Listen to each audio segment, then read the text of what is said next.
जय जिजाऊ, जय शिवराय, जय शंभूराजे. मित्रांनो, आपण प्रत्येक वर्षी 6 जूनला येणाऱ्या शिवराज्याभिषेक मोठ्या उत्साहात साजरा करतो. शिवाजी महाराजांची कीर्तीचे पोवाडे गातो. पण कधी विचार केलाय का, छत्रपती शिवाजी महाराजांनी आपल्या राज्याभिषेकासाठी 6 जून ही तारीखच का निवडली असेल? बहुतांशी लोकांना जर आपण हा प्रश्न केला तर ते लोक या प्रश्नाचं उत्तर देऊ शकणार नाहीत. पण 6 जूनच का, हे समजून घेणे फार महत्त्वाचे आहे. चला तर मग मित्रांनो, आज आपण ह्याविषयी जाणून घेऊया.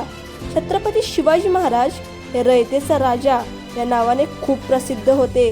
राज्याभिषेकाच्या तारखेमागे सुद्धा महाराजांचे एक मोठे व महत्त्वाचे धोरण होते. ते म्हणजे 6 जून हा मृग नक्षत्रातला आदला दिवस, कृषी संस्कृतीशी जवळचा दिवस. देशात मृग नक्षत्र 7 जूनला सुरू होते.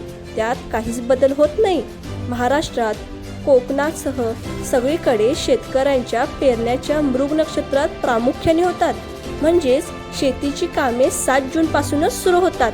बळीराजाचे हे वर्ष सोयीचे जावे व त्याचा एक आनंदाचा क्षण ठरावा म्हणून त्या काळी रोहिणी व मृग नक्षत्राचा जोड दिवस म्हणजे 6 जून हा दिवस निवडला गेला. त्या काळी 6 जून 1674 रोजी रायगडाचे वातावरण निरभ्र होते.